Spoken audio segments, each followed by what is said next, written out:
สวัสดีเจ้าต้อนรับคุณผู้ฟังทุกท่านเข้าสู่ช่วงเวลาของรายการรอบเวียงเจียงใหม่วันนี้วันศุกร์แล้วนะเจ้าวันศุกร์ที่13กุมภาพันธ์นะเจ้าก็ เป็นสุขที่หลายคนหลายท่านหลายคนก็สบายใจสุขกายสบายใจนะเจ้าเนื่องจากว่าสัปดาห์นี้จะได้เวลาพักผ่อนแล้วนะเจ้าหลังจากที่ทำงานกันมาวันจันทร์ถึงวันศุกร์นะเจ้าเสาร์อาทิตย์หลายท่านหลายคนก็ได้หยุดพักกันเลย2วันทั้งเสาร์ทั้งอาทิตย์บางท่านก็ได้พัก1วันก็คือวันเสาร์นะเจ้าหรือได้หยุดพัก1วันคือวันอาทิตย์นะเจ้าบอกว่าจะได้มีวันหยุดกันนักน้อยมอกใดก็ตามคุณผู้ฟังเจ้าเนาะเฮาก็พร้อมที่จะส่งความสุขส่งกำลังใจให้กับทุกท่านทุกคนเจ้าแรงวันจันทร์ถึงวันศุกร์เจ้า6 โมงแรงหลังเคารพธงชาติน้องเก่งวีระอนงดวงทิพย์อยู่กับคุณผู้ฟังจนถึง1 ทุ่มนะเจ้าสถานีวิทยุกระจายเสียงแห่งประเทศไทยจังหวัดเชียงใหม่แห่งนี้แล้วก็ช่องทางของการแพร่ภาพสดนะเจ้าไลฟ์คือได้ติดตามกันนะเจ้าในช่องทางที่เราสามารถสื่อสารติดต่อสื่อสารอู้จาแล้วก็ฟังเพลงด้วยกันได้สำหรับการติดตามรับฟังรายการของคุณผู้ฟังนั้นนะเจ้าเนาะก็ถือว่าเป็นช่วงเวลาหนึ่งที่เราจะได้ฟังเพลงด้วยกันได้ฟังเรื่องราวข่าวสารดีๆไปด้วยกันเพลงแรกวันนี้น้องเก่งเลือกมาฝากกับคุณผู้ฟังเพิ่นบอกว่าเพลงแรกมักมีความหมายเสมอนะเจ้าแต่แล้วเพลงกู้เพลงมีความหมายเหมือนกันหมดแต่ว่าการสื่อสารของเพลงแต่ละเพลงนั้นจะเป็นจะใดบางเพลงที่สื่อสารออกมาก็จะเป็นความรักที่หวานชื่นบางเพลงก็จะมีแอบน้อยอกหมองใจพ่องเล็กน้อยบางเพลงก็จะมีบั่นทอนจิตใจหรืออกหักรักครุฑนะเจ้าก็มีหลายสิ่งหลายอย่างเนาะคุณผู้ฟังเนาะแต่ว่าจะฮือดีนั่นก็คือฟังเพลงฮือมีความสุขนะเจ้าฮือมีความสุขฮือมันม่วนอย่างที่คนฮ้อมก็ต้องใจถ่ายทอดคนแต่งเพลงก็ตั้งใจถ่ายทอดคือเฮาได้ติดตามกันนะเจ้านี่ก็ถือว่าเป็นช่องทางที่ดีที่เฮาจะได้ฟังเพลงด้วยกันนะเจ้าฟังเรื่องราวดีๆไปด้วยกันนะเจ้าพร้อมกันนี้ส่งมอบความสุขสำหรับคุณผู้ฟังทุกท่านทุกคนที่ติดตามรับฟังรายการรอบเอียงเจียงใหม่ในทุกๆช่องทางการกดไลค์ส่งหัวใจ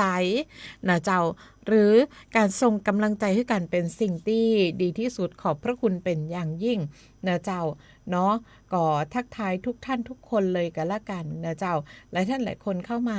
ติดตามน้องเก่งเนาะบอกว่าจะเป็นช่องทางใดก็มีความสุขกันนักวันนี้ยังมีแหมหลายๆเรื่องราวที่จะได้นำมามาจามาประชาสัมพันธ์กันนะเจ้าแต่ว่าก่อนที่จะไปถึงเรื่องราวอื่นๆคุณผู้ฟังเจ้าเฮามาติดตามการรายงานอากาศจากศูนย์อุตุนิยมวิทยาภาคเหนือกันก่อนนะเจ้าแรงวันนี้ภาคเหนือก็ยังคงมีอากาศที่เย็นแล้วก็มีหมอกในตอนเช้าเนื่องจากบริเวณความกดอากาศสูงหรือมวลอากาศเย็นกำลังอ่อนปกคลุมประเทศไทยตอนบนเจ้าขอให้ประชาชนดูแลรักษาสุขภาพเนื่องจากสภาพอากาศที่เปลี่ยนแปลงแล้วก็ระมัดระวังในการสัญจรผ่านบริเวณที่มีหมอกกันไว้ด้วยนะเจ้าสำหรับภาคเหนือตอนบนเจ้าภาคเหนือตอนบนมีอากาศเย็นนะเจ้าแล้วก็มีหมอกในตอนเช้าส่วนยอดดอยนั้นยังคงมีอากาศหนาวถึงหนาวจัดอุณหภูมิต่ำสุดอยู่ที่6ถึง13องศาเซลเซียสซึ่งมันอาจจะไม่ได้หนาวเย็นน้ำค้างแข็งเหมือนในช่วงที่ผ่านมาอุณหภูมิเริ่มขยับสูงขึ้นนะเจ้าแต่ก็ยังมีความเย็นอยู่เนอะสำหรับยอดดอยต่างๆนะเจ้าน้องเก่งยังมีเรื่องราวข่าวสารมีงานดีๆมาจาประชาสัมพันธ์กันผ่านในช่วงเวลานี้แต่ว่าก่อนที่จะไปถึงเรื่องราวเหล่านั้นคุณผู้ฟังเจ้าเฮาไปฟังเพลงกันต่อเนาะกับงานเพลงที่เลือกมาฝากเจ้า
งานจากศิลปินไม้เมืองเจ้าเพลงที่มีชื่อว่าไม่เคย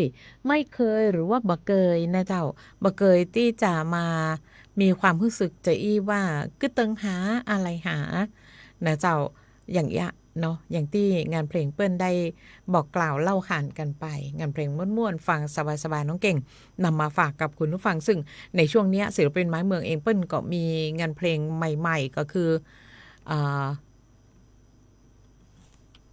เพชรหรือกรวดนะเจ้าเพชรกับกรวดเนาะก็จะเป็นงานเพลงแห่มเพลงนึ่งที่เปิดกันต่อเนื่องมา2-3 วันแล้วนะเจ้าเนาะก็จะเป็นงานเพลงที่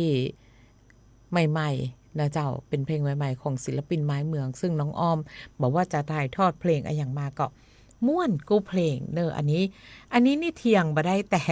ซุ้มเสียงของความเป็นเอกลักษณ์นะเจ้าแล้วก็ความหวานของเปิ้นที่มันอยู่ตึงอยู่กู้ใจเปิ้นตลอดเนอะเจ้าช่วงเวลาของรายการรอบเวียงเชียงใหม่เจ้าคุณผู้ฟังน้องเก่งขออนุญาตเลยวันนี้เน้นย้ำเพราะว่าเหลือเวลาแฮมบักกี้วัน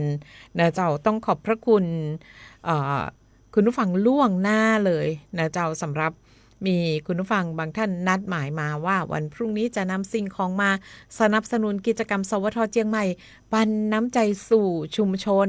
นะเจ้าเนาะวันพุธวันเสาร์บอกว่าจะเป็นวันเสาร์บอกว่าจะเป็นวันอาทิตย์คุณผู้ฟังเจ้าสามารถที่จะมาปะกันได้มานำสิ่งของมาสนับสนุนกิจกรรมกันได้บางท่านบอกว่าวันจันทร์ถึงวันศุกร์ก็จะเป็นวันทำงานเขามาวันเสาร์อาทิตย์ได้ก็ได้เจ้าเก่งอยู่ทั้ง2 วันแล้วก็นอกจากนั้นก็ยังมีเจ้าหน้าที่ท่านอื่นๆมีทีมช่างเทคนิคมีทีมน้องธุรการอยู่กันตลอดเนะเจ้าคุณผู้ฟังเฮามีการทำงานในทุกๆวันเพราะฉะนั้นไผสะดวกวันใดก็หอบหิ้วสิ่งของมาสนับสนุนกิจกรรมสวทเชียงใหม่ปันน้ำใจสู่ชุมชนย้ำกันแหมเตือนนึงว่ากิจกรรมของเฮาจัดขึ้นเป็นประจำกู้ปีนะเจ้าคุณผู้ฟังต่อเนื่องกันมาก็จะมีคุณผู้ฟังบางท่านเนี่ยก็จะให้การสนับสนุนกิจกรรมของเฮามาเป็นประจำกู้ปีตัวเช่นกันนะเจ้าซึ่งปีนี้เนี่ยก็เป็นปีที่เฮายังอยู่ในช่วงของการจัดสรรนะเจ้าสิ่งของไปสนับสนุนกิจกรรมนะเจ้าไปสร้างกิจกรรมนี้กิจกรรมสวทเชียงใหม่ปันน้ำใจสู่ชุมชนเนี่ยคือได้นักที่สุดเนาะก็ขอบพระคุณคุณผู้ฟังที่นัดหมายกันมาว่าวันพรุ่งนี้จะเข้ามานะเจ้าหรือว่าบางท่านบ่ได้นัดหมายจะเข้ามาเลยก็ได้เสาร์ก็ได้อาทิตย์ก็ได้นะเจ้าเจิญจวนเลยหรือว่าในช่วงเนี้ยช่วงที่น้องเก่งจัดรายการอยู่นี้ก็ได้นะเจ้าเนาะโทรศัพท์เข้ามานัดหมายกันก่อน053-276793นะเจ้าเนาะโทรเข้ามาในช่วงเวลานี้ช่วงเวลาที่น้องเก่งจัดรายการนะเจ้าช่วงที่น้องเก่งเปิดเพลงก็โทรศัพท์เข้ามาสอบถามรายละเอียดเพิ่มเติมสำหรับกิจกรรมสวทเชียงใหม่ปันน้ำใจสู่ชุมชนนั้นเฮาจัดปีนี้เฮาจัดกันที่พื้นที่บ้านบ่อสลีอำเภอฮอดจังหวัดเชียงใหม่นะเจ้าซึ่งการจัดกิจกรรมจัดที่วัดบ่อสลีนะเจ้าจัดที่วัดบ่อสลีแล้วก็ในส่วนของน้องๆนักเรียนที่เฮาจะนำมาร่วมกิจกรรมส่งต่อความสุขกันนั้นก็จะเป็นน้องๆโรงเรียนบ้านบ่อสลีแล้วก็โรงเรียนบ้านทุ่งนะเจ้า2โรงเรียนที่เฮาจะได้มาร่วมกิจกรรมมาทำกิจกรรมด้วยกันนะเจ้าเนาะซึ่งก็เป็นช่วงเวลาที่เฮายังคงจะต่อเนื่องนะเจ้าคุณผู้ฟังยังจะต่อเนื่องแล้วก็ยังมีสิ่งดีๆมากมายและในขณะเดียวกันเปิดบ้านขอรับการสนับสนุนเลยนะเจ้าสิ่งของเพื่อที่จะไปนำส่งต่อความสุขกันแบบว่าจะเป็นในส่วนของผ้าห่มอุปกรณ์การเรียนอุปกรณ์กีฬาของเล่นตุ๊กตานะเจ้าซึ่งก็เป็นสิ่งของที่เฮายังต้องการเนอะเจ้าคุณผู้ฟังอยากจะเชิญชวนทุกท่านทุกคนเนาะคือการสนับสนุนกิจกรรมของเฮาในปีนี้แห่งครั้งหนึ่งนะเจ้าเพื่อที่จะไปส่งมอบส่งต่อความสุขในวันจันทร์ที่23วันจันทร์ที่23กุมภาพันธ์นี้นะเจ้าที่วัดบ่อสลีอำเภอฮอดจังหวัดเชียงใหม่นะเจ้าแล้วก็ในวันจันทร์นี้วันจันทร์หน้าเนี่ยนะเจ้าวันจันทร์ที่ 16นะจ๊ะวันจันทร์ที่16เนี่ยอ่าทีมสำรวจพื้นที่ก็คือน้องเก่งแล้วก็ทีมข่าวนะเจ้าเนาะก็จะไปประสานงานในพื้นที่นะเจ้าไปดูสถานที่เราจะสามารถไลฟ์นะเจ้าไลฟ์กิจกรรมทั้งหมดคือคุณผู้ชมได้ติดตามรับชมด้วยนะเจ้าสำหรับผู้ที่สนับสนุนกิจกรรมของเฮาไปก็จะได้มีส่วนในการที่จะได้เห็นนะเจ้าว่าเฮานำสิ่งของท่านไปทำกิจกรรมในรูปแบบไหนอย่างใดกันพ่องเจิญจวนเลยนะเจ้าคุณผู้ฟังเนาะน้องเก่งแล้วก็ทีมงานทุกคนเฮาก็รอนะเจ้ารอความกรุณาจากทุกท่านผู้มีอุปการะคุณทุกท่านทุกคนบางท่านเนี่ยน้องเก่งก็บางทีบางคุณผู้ฟังบางท่านที่อยู่ในเขตเมืองเนาะคุณผู้ฟังอยู่ในเมืองเจียงใหม่เนี่ยนะเจ้าลองโทรศัพท์อยากจะสนับสนุนกิจกรรมแต่ว่าบ่มีเวลาที่จะหิ้วสิ่งของมาหาเฮานะเจ้าเป็นร้านค้าบริษัทห้างร้านเนาะอยู่ในเจียงใหม่โทรศัพท์ประสานงานมาก่อนก็ได้เจ้าน้องเก่งพร้อมที่จะไปรับสิ่งของจากทุกๆพื้นที่จากทุกท่านนะเจ้าหากว่าอยู่ในตัวเมืองเจียงใหม่นะหรือใกล้เคียงนะเจ้าก็จะพยายามไปหานะเจ้าคะแนนว่าส่งสัญญาณมาบอกว่ามีสิ่งของจะมอบให้นะเจ้าโทรศัพท์มาประสานงานกันได้เลยเจ้า053 276 793นะเจ้า053 276 793ในช่วงโมงนี้ช่วงเวลานี้นะเจ้าบ่อยากเงียบเหงาประชาสัมพันธ์ไปแล้วก็อยากจะได้อืม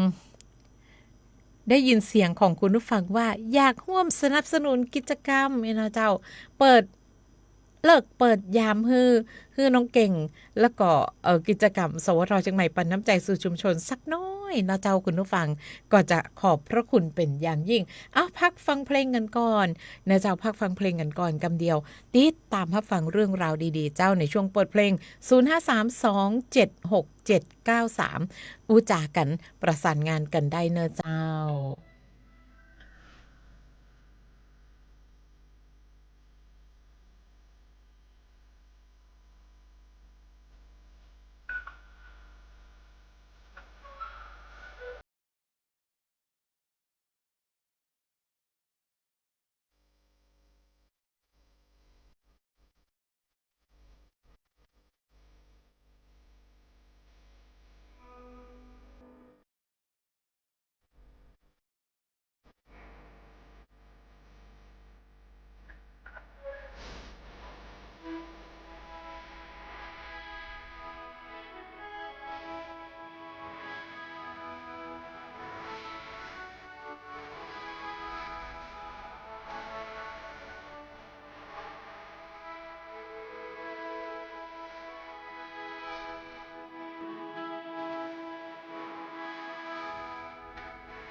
ช่วงสิ่งดีๆจาก PEA เข้าสู่ช่วงของสิ่งดีๆจาก PEA เจ้าวันนี้ PEA เตือนระวังกลุ่มมิจฉาชีพแอบอ้างเป็นเจ้าหน้าที่การไฟฟ้าส่วนภูมิภาคการไฟฟ้าส่วนภูมิภาคหรือ PEA ขอแจ้งเตือนประชาชนให้ระมัดระวังกลุ่มมิจฉาชีพที่แอบอ้างเป็นเจ้าหน้าที่ของ PEA โทรศัพท์ดำเนินการเรียกเก็บเงินค่าไฟฟ้าหรือขอตรวจสอบมิเตอร์ไฟฟ้าอย่าหลงเชื่อ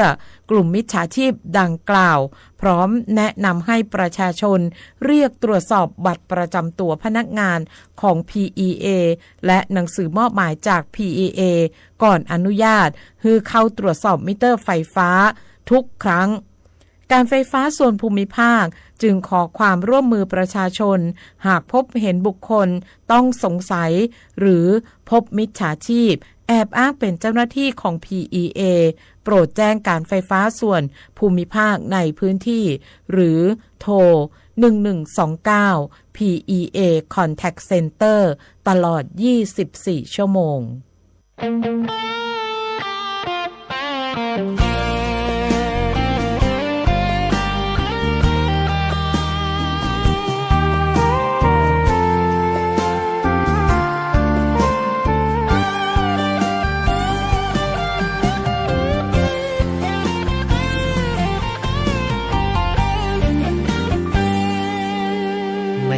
คิดจะครอบครองแค่จับจองกันอยู่ในใจต้องอดทนคำนินทาจะนักหนาก็ไม่หวั่นไหวฉันคงทำใจลำบากเธอก็ทำตัวยากใช่ไหมขอแค่เพียงสองเราเข้าใจจะเป็นอย่างไรก็อยู่ที่เราทั้งสองคนที่ขอแค่ได้รักก็พอฉันก็พอสุขใจขอเพียงได้รู้เธออยู่ดีไหมก็สุขใจล้นขอแค่ห่วงใยห่างๆคิดถึงกันบ้างสักคนขอเพียงได้รักเธอจนฉันสิ้นลมหายใจไม่บอกใครให้ได้เห็นสิ่งที่เป็นเราเก็บอยู่ในใจเราทั้งสองจะเก็บไว้เก็บเอาไว้ไม่บอกใครทั้งนั้นฉันคงทำใจลำบากเธอก็ทำตัวยากเช่นกันแล้วเราคงจะเป็นเหมือนกันโอ้สวรรค์โปรดเข้าใจเราสองคนที่ขอแค่ได้รักก็พอฉันก็พอสุขใจขอเพียงได้รู้เธออยู่ดีไหมก็สุขใจล้นขอแค่ห่วงใยห่างๆคิดถึงกันบ้างสักคนขอเพียงได้รักเธอจนฉันสิ้นลมหายใจ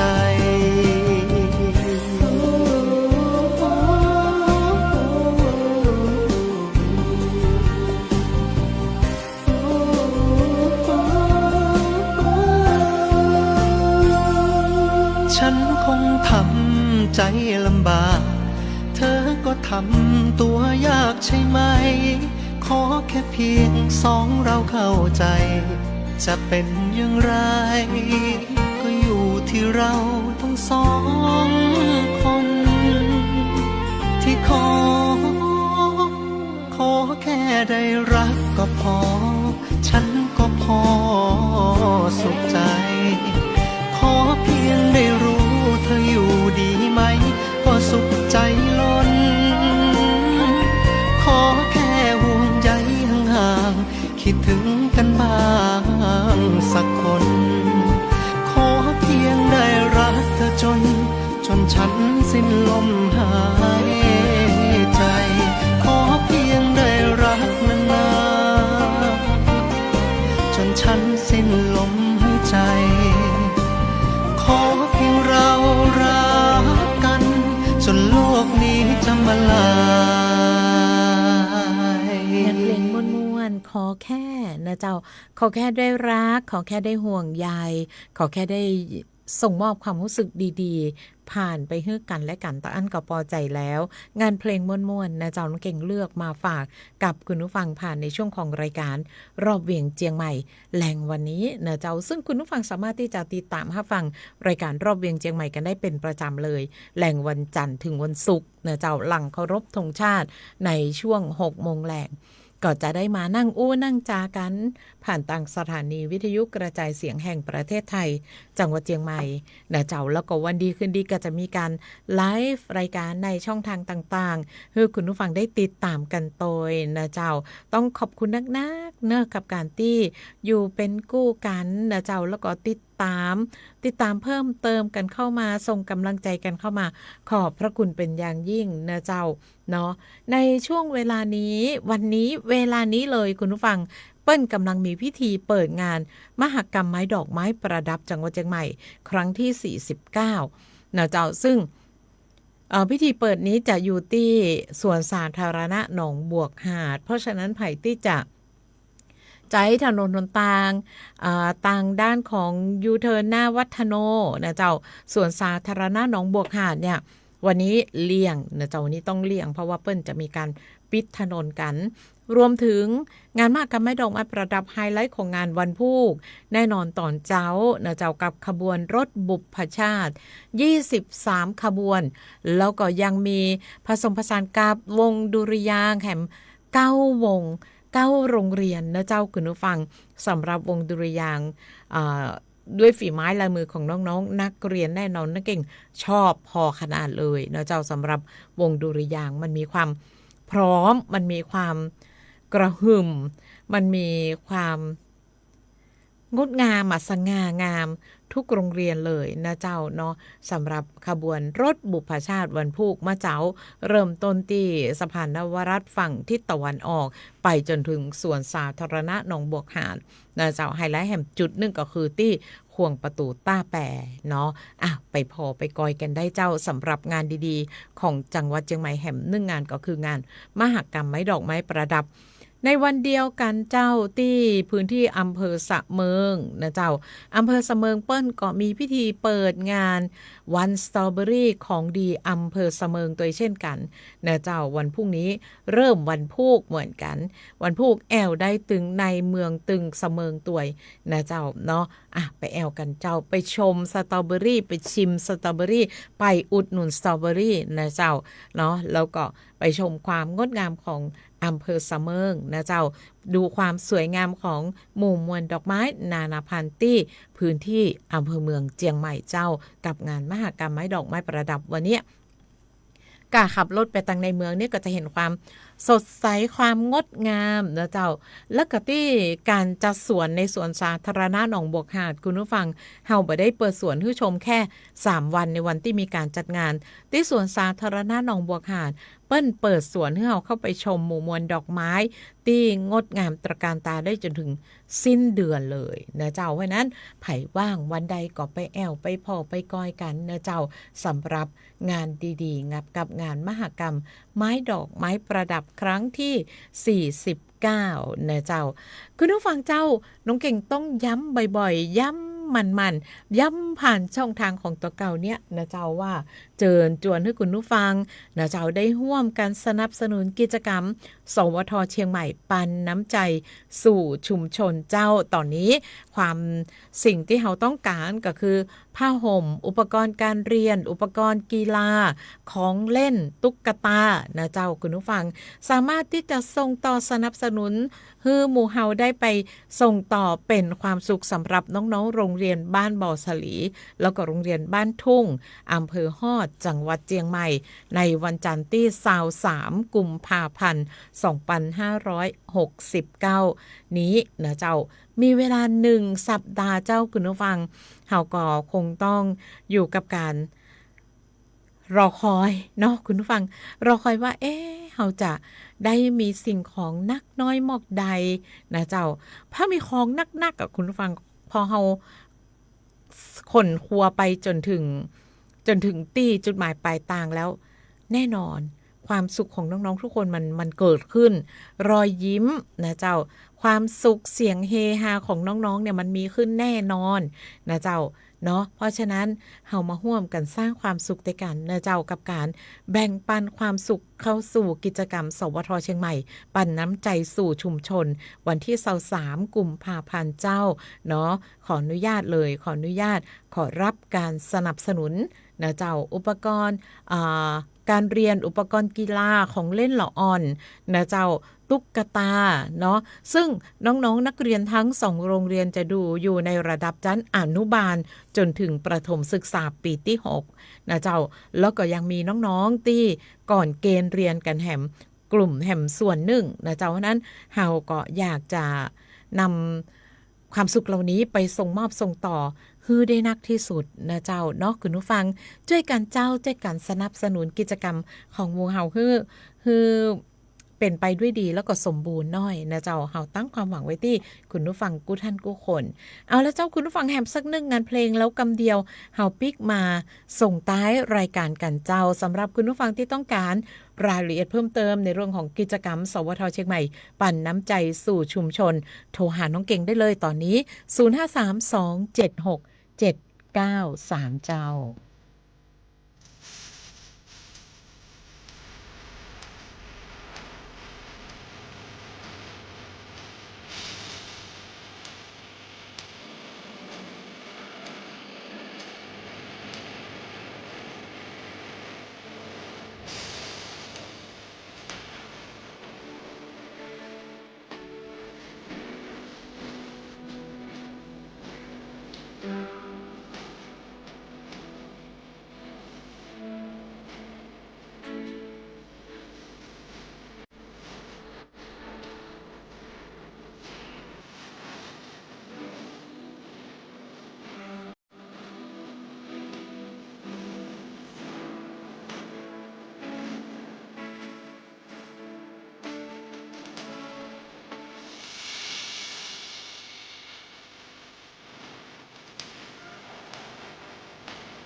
บอกเลยว่ารักแล้วก็ยืนยันว่า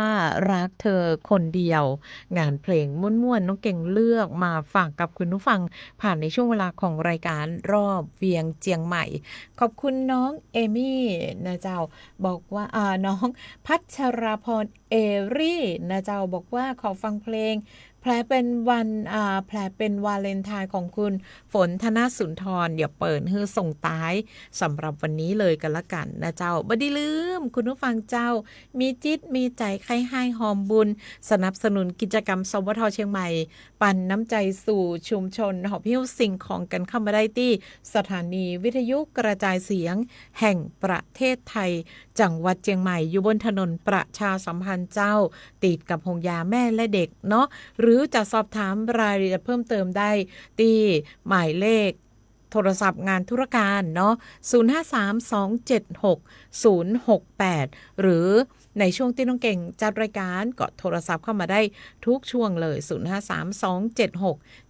793นะเจ้าเนาะหรือไผที่สามารถติดต่อน้องเก่งได้ในช่องทางอื่นๆนอกจากการโทรศัพท์ก็สามารถที่จะทักทายกันเข้ามาได้เลยนะเจ้าเนาะน้องเก่งรอคอยการสนับสนุนจากคุณผู้ฟังจากผู้ใหญ่ใจดีทุกท่านบอกว่าจะเป็นผ้าห่มอุปกรณ์การเรียนอุปกรณ์กีฬาของเล่นตุ๊กตานะเจ้าล้วนแล้วแต่เป็นสิ่งที่ยังต้องการกันแฮมนักนะเจ้าเนาะอันนี้ฝากความหวังไว้กับทุกท่านนะเจ้าแบ่งปันความสุขกับน้องๆในโครงการสวทเชียงใหม่ปั่นน้ำใจสู่ชุมชนพื้นที่บ่อสลีอำเภอฮอดจังหวัดเชียงใหม่เอาละเจ้าน้องเก่งลาคุณผู้ฟังไปก่อนละวันนี้ลากันทุกท่านทุกคนส่งท้ายกับงานเพลงที่แนะนำมาแพลเป็นวันวาเลนไทน์จากคุณฝนธนสุนทรและปากันใหม่สวัสดีเจ้า